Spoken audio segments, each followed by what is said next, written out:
Hello, ladies and gentlemen. Thanks for turning on this video here so we can continue to learn about parallelograms. Just want to recap what we just talked about. We started off with the definition of a parallelogram. Now it has two pairs of parallel sides, opposite sides are parallel. That was the definition. And then we learned some properties of parallelograms. Okay, let's review these here real quickly. If quadrilateral is a parallelogram, then its opposite sides are congruent. Quadrilateral is a parallelogram, then its opposite angles are congruent. Okay.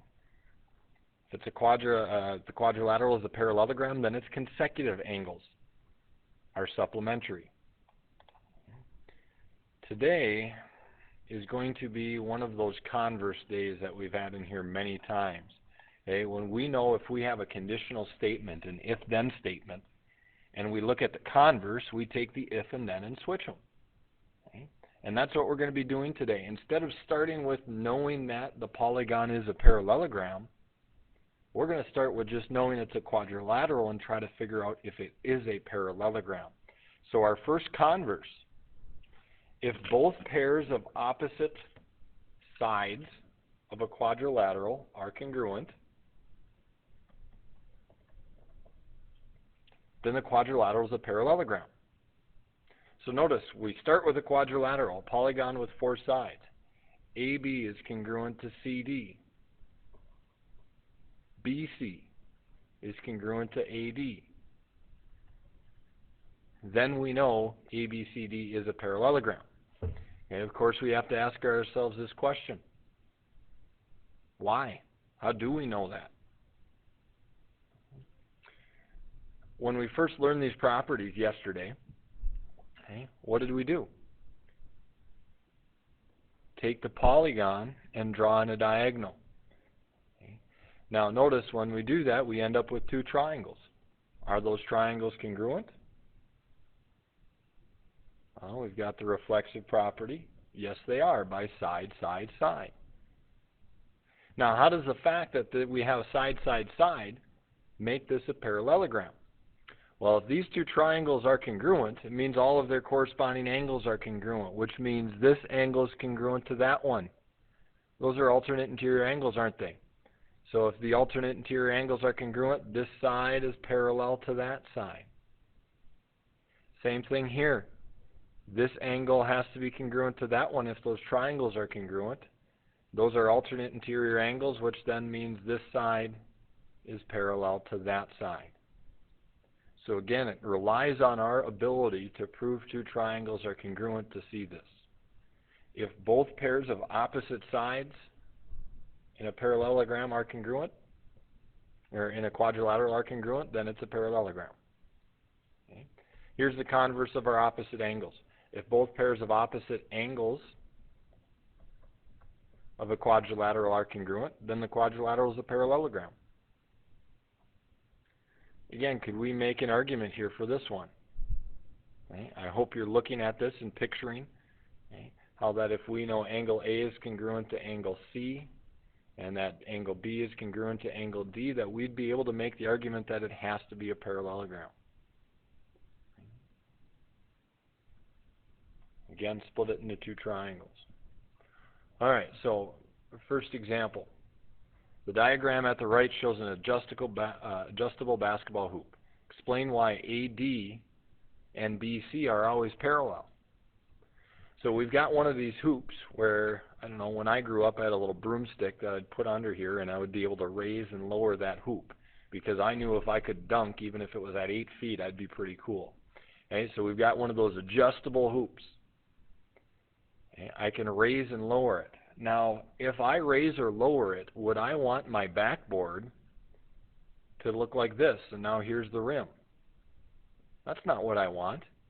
I need to make sure that that backboard remains vertical. So what we're asking is, why do we know that AD is going to remain parallel to the pole BC? Well, those are our brackets. They're 36 inches long. As I raise and lower it, is the length of that bracket changing? No, it's not. Okay. Now, I also know these are 18 inches. As I raise or lower it, is that distance going to change? No, it's not. So we always know that our opposite sides are congruent. And if our opposite sides are congruent, that means this quadrilateral is a parallelogram. So yes, of course, AD is going to stay parallel to BC. So we can move it up and down as much as we want, and our backboard will remain parallel to the pole. All right, let's write this down. Both pairs of opposite sides are congruent.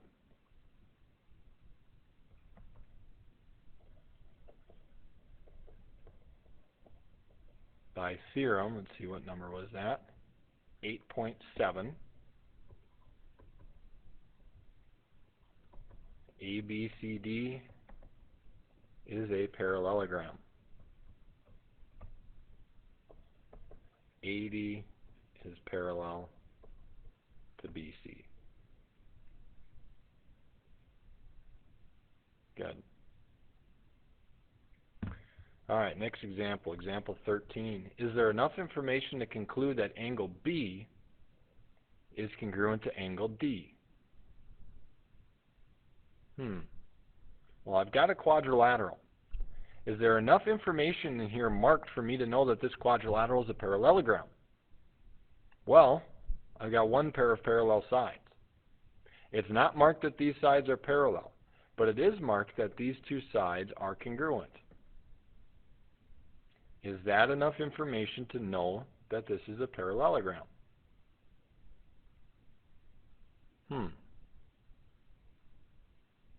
What do we think? Well, I'm going to use what I know about triangles.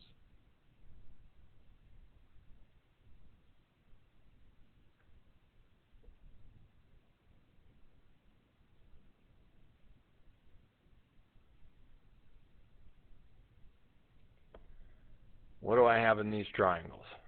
I have a pair of congruent sides. I've got the reflexive property, another pair of congruent sides.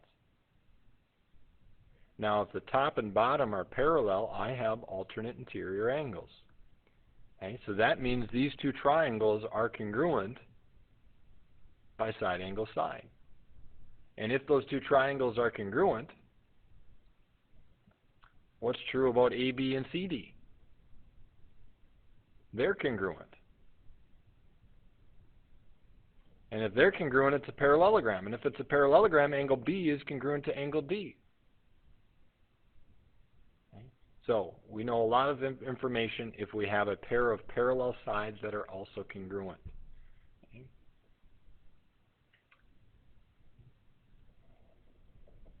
Using a diagonal, the triangles are congruent by side angle side. This is a parallelogram, and angle B is congruent to angle D. Excellent.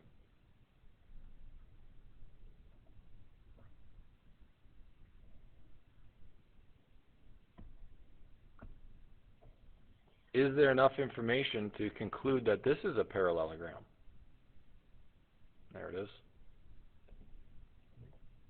Well, notice the situation that's going on here. We've got those are congruent, and these are congruent. In other words, the diagonals are bisecting each other. Now, yesterday, we learned that if it's a parallelogram, that the diagonals bisect each other. But is it true going the other way?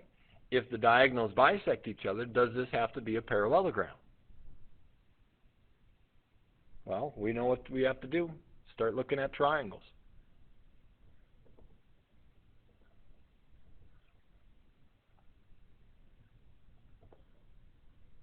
Are those triangles congruent? We've got vertical angles, yes, by side angle side. And if they're congruent, this angle is congruent to that one, which makes those sides parallel. Could we make the same argument for the top and bottom triangles? Let me make those blue. Oh.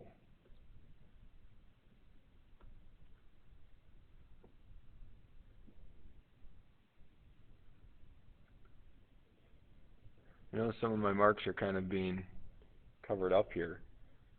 But we've got this congruent to this congruent to that. Hey, again, we'd have vertical angles, wouldn't we? This diagram's getting messy, but we have vertical angles, we have side angle side, which means that, let's see here, this angle right there is congruent to this angle right there. These two sides have to be parallel. Yes. We create two pairs of congruent triangles by side angle side.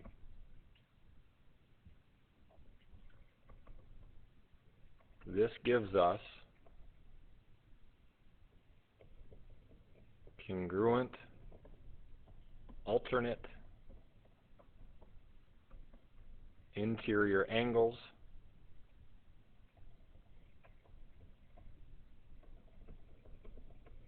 which makes the sides parallel. So we've actually seen several different things here that would produce a quadrilateral as a parallelogram. And I put a nice little chart in here for you to see this. Ways to prove a quadrilateral is a parallelogram. Well, if both pairs of opposite sides are parallel, it's a parallelogram. Of course, that's the definition of a parallelogram. If both pairs of opposite sides are congruent, it's a parallelogram. If both pairs of opposite angles are congruent, it's a parallelogram. We saw this two examples below. If one pair of opposite sides are congruent and parallel, it's a parallelogram. And then from the last example, if the diagonals bisect each other, it's a parallelogram. So using that last one, what value of x would make this into a parallelogram? Notice I have these congruent already. Well, I know if this is going to be a parallelogram, this has to be congruent to that. So can we find the x value that makes those congruent? 4x minus 7 needs to equal 2x. Negative 7 equals negative 2x by subtracting my 4x over, dividing by negative 2. When x is 3.5, that will be a parallelogram.